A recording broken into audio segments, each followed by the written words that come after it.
बिस्मिल्लाहिर्रहमानिर्रहीम। Dear students, आज का हमारा टॉपिक है अल्केन्स और उसके साथ जो है physical properties of alkanes. Alkanes क्या है?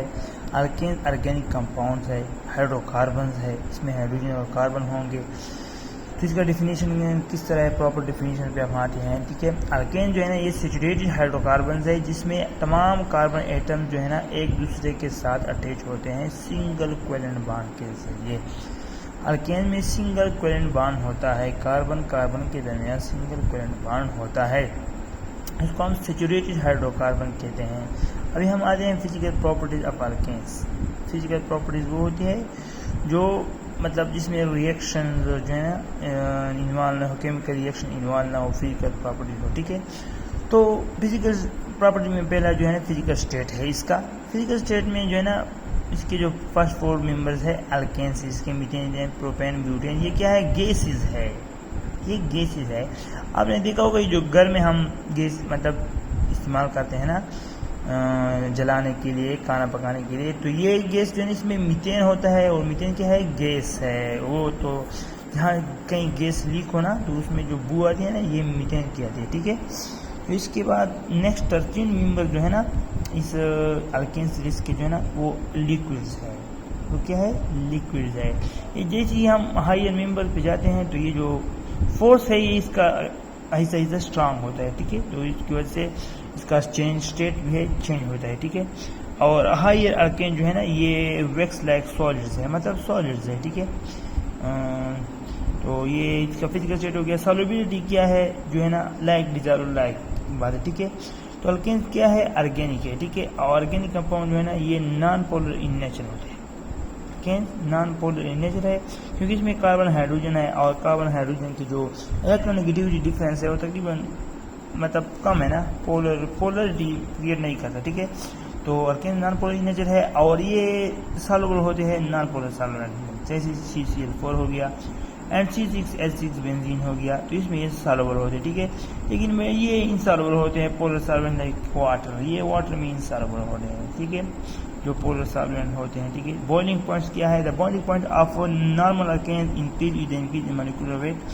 बॉइलिंग पॉइंट नॉर्मल अल्केन जो है ना इसका इंक्रीज होता है इंक्रीज इन मॉलिक्यूलर वेट के साथ। मॉलिक्यूलर वेट जैसे ही बढ़ता है तो इसके साथ ही बॉइलिंग पॉइंट भी बढ़ता है। ठीक है, however straight chain alkanes have higher boiling point than the isomeric branch chain alkanes। ये एक नोट करें पॉइंट है। ठीक है, कि स्ट्रेट चेन अल्केन जितने भी होते हैं इनकी बॉइलिंग पॉइंट जो है ना आइसोमेरिक ब्रांच चेन अल्केन से ज़्यादा होती है। क्यों ज़्यादा होती है? क्योंकि जो ब्रांच चेन अल्केन होते हैं उसमें जो लंडन डिस्पर्सन फोर्स होता है वो स्ट्रांग होता है।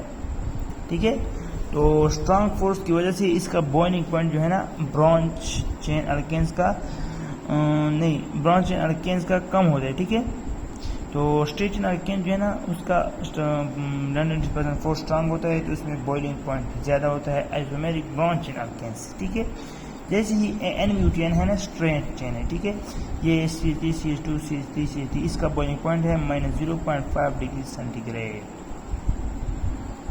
ठीक है, तो ये कम तो है लेकिन इससे कम नहीं है। ये देखें ना आइसोब्यूटेन, इसके साथ जो है जो ब्यूटेन है C3CH3 CH3 आइसोब्यूटेन, इसका बॉइलिंग पॉइंट कितना है? -11.7 डिग्री सेंटीग्रेड। ये माइनस में जितना बड़ा जितना होगा वो उतना ही छोटा कंसिडर किया जाएगा। ठीक है, तो -0.5 और -11 में कौन सा ज़्यादा है? बड़ा कौन सा है? -0.5 बड़ा है। ठीक है, तो ये इसका बॉइलिंग पॉइंट जो है ना ज़्यादा हो जाएगा क्योंकि ये स्ट्रेट चेन अल्केन है। ठीक है, तो ये बॉइलिंग पॉइंट होगा। मेल्टिंग पॉइंट भी इस तरह है, melting point of alkane also increase molecular mass, molecular mass के साथ ही मेल्टिंग पॉइंट बढ़ता है। लेकिन this increase is not so regular, ये रेगुलर नहीं है, तरतीबवार नहीं है, इसमें जो है ना रैंडम चेंज आते हैं। ठीक है, तो इसके साथ ही स्पेसिफिक ग्रेविटी है, specific gravity of alkanes also increase molecular weight जो है ना ग्रेविटी, जैसे ही अल्केन, मीथेन, इथेन, प्रोपेन जैसे कार्बन नंबर ज़्यादा होता है तो इसका जो ग्रेविटी है ये जो इंक्रीज होता है। ठीक है, विस्कोसिटी और साइक्लोअल्केन, विस्कोसिटी तो इजी है, इसके बाद साइक्लोअल्केन्स है, साइक्लोअल्केन भी तकरीबन उस तरह ही है, प्रॉपर्टीज उसी तरह ही है, ये तो आपके लिए ईजीएस्ट है। तो अभी हम आते हैं जी structure, reactivity and stability of alkane, मशहूर टॉपिक है पेपर के हवाले से भी। ठीक है, तो structure, reactivity and stability of alkane. Structure, alkane का स्ट्रक्चर क्या है? तो explain the orbital structure of alkane. Let us consider molecule of ethane. ठीक है, अल्केन का जो है ना हम स्ट्रक्चर बयान करेंगे, अल्केन किस तरह का स्ट्रक्चर होता है। ठीक है, तो इसके लिए हम इथेन की एग्जांपल लेते हैं। ठीक है, इथेन में क्या होता है, हर कार्बन एटम जो होता है ना ये sp3 हाइब्रिडाइज होता है। ठीक है, अल्केन जितने भी है ना ये तकरीबन sp3 हाइब्रिडाइज होते हैं। ठीक है, तो in ethane each carbon atom undergoes sp3 hybridization. So each carbon atom is bonded to 4 other atom। Her carbon atom अगर 4 अदर एटम के साथ अटैच है सिंगल बॉन्ड के साथ, तो इसका जो हाइब्रिडाइजेशन होता है ना ये sp3 होता है। ठीक है, There are 6 carbon hydrogen bonds and 1 carbon carbon bond. ठीक है, ये इसका स्ट्रक्चर है। ठीक है, स्ट्रक्चर पे आते हैं। ये कार्बन एक हो गया, एक ए हो गया। ठीक है, इसने 4 बॉन्ड बनाए हैं, 1 2 3 4। ठीक है, ये हाइड्रोजन है, ये कार्बन के साथ है। ठीक है, तो ये कार्बन sp3 है। ठीक है, ये कार्बन भी sp3 है। ठीक है, तो इसका sp3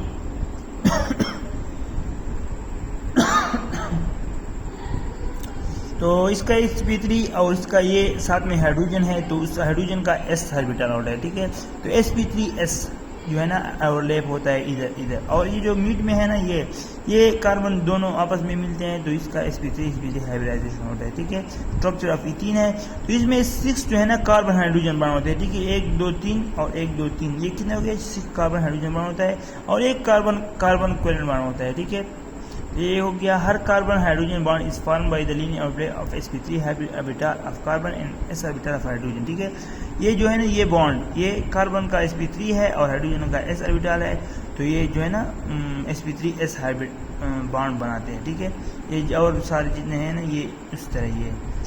ठीक है, तमाम कार्बन हाइड्रोजन बॉन्ड और कार्बन कार्बन बॉन्ड क्या होते हैं? सिग्मा बॉन्ड होते हैं। तमाम बॉन्ड एंगल्स क्या होंगे? 109.5 डिग्री होता है। तो कार्बन कार्बन बॉन्ड लेंथ कितना होता है? 154 एंगस्ट्रॉम। एंगस्ट्रॉम यूनिट है बॉन्ड लेंथ। ठीक है, और कार्बन हाइड्रोजन बॉन्ड लेंथ क्या होता है? 1.09 एंगस्ट्रॉम। ठीक है, तो ये हो गया इसका स्ट्रक्चर। ठीक है, तो स्ट्रक्चर इसका ईजी है, इंशाल्लाह आपको समझ आई होगी। sp3s ऑर्बिटल है, सारे एक जैसे है। तो reactivity and stability of alkanes. इसके बाद हम रिएक्टिविटी और स्टेबिलिटी पे आते हैं अल्केन्स की। क्या अल्केन्स की रिएक्टिविटी किस तरह है, स्टेबिलिटी ऑफ अल्केन्स की है।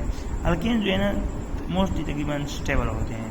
ये अल्कीन्स और अल्काइन के मुकाबले में अल्केन्स स्टेबल होते हैं, तो रिएक्टिविटी भी इसकी तकरीबन कम होती है। तो reactivity and stability of alkanes हम बयान करते हैं। ठीक है, तो रिएक्टिविटी और स्टेबिलिटी अल्केन्स की किस बुनियाद पे होती है? इसकी जो सैचुरेटेड नेचर है ना इसकी बुनियाद पे होती है, और ये एक है non polar nature of the bond है, और एक तो इनकी नॉन पोलर नेचर है। ठीक है, सैचुरेटेड कैरेक्टर के बेस पे हम इसकी जो है ना रिएक्टिविटी और स्टेबिलिटी को बयान करते हैं, तो किस तरह होगी। ठीक है, तो अल्केन जो है ना ये जनरली लेस रिएक्टिविटी है, जिस तरह मैंने भी बता दिया कि ये जनरली लेस रिएक्टिविटी है। The one of reason behind the inertness, inertness कहते हैं less reactivity is the saturated character. All the bond in alkane are carbon hydrogen bond, a sigma covalent bond. In such bond, electronic density is evenly distributed. ठीक है, evenly distributed. Therefore, no nucleophile take on them easily atom complex. However, alkanes are quite stable towards such. जो carbon तमाम bond जो है ना alkane में ये sigma covalent bond होते हैं। ऐसे बॉन्ड में जो है ना कहते हैं electronic density is evenly distributed. Electronic density जो है ना इवनली मतलब बराबर की जो है ना डिस्ट्रीब्यूट होती है, बराबर की डिस्ट्रीब्यूट होती है, इसलिए कोई भी इलेक्ट्रोफाइल और न्यूक्लियोफाइल आसानी से इसमें हमला नहीं कर सकता रूम टेम्परेचर पे। हाँ, टेम्परेचर ज़्यादा हो जाए तो फिर जो है ना बॉन्ड टूट जाते हैं और आसानी से रिएक्शन हो जाता है। ठीक है, तो इसलिए अल्केन जो है ना क्वाइट स्टेबल होते हैं टुवर्ड्स सच रिएक्शंस। ठीक है, इसके बाद है non polar nature of their bond. जो non polar nature of their bond होते हैं, इलेक्ट्रोनेगेटिविटी कार्बन क्या है 2.5 है, हाइड्रोजन की 2.1 है।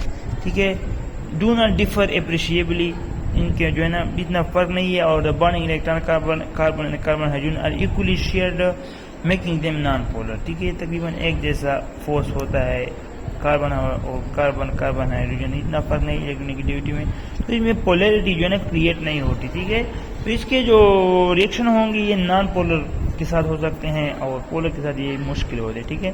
Hence alkanes are relatively stable to common range such as acid, alkalis and oxidizing at room temperature.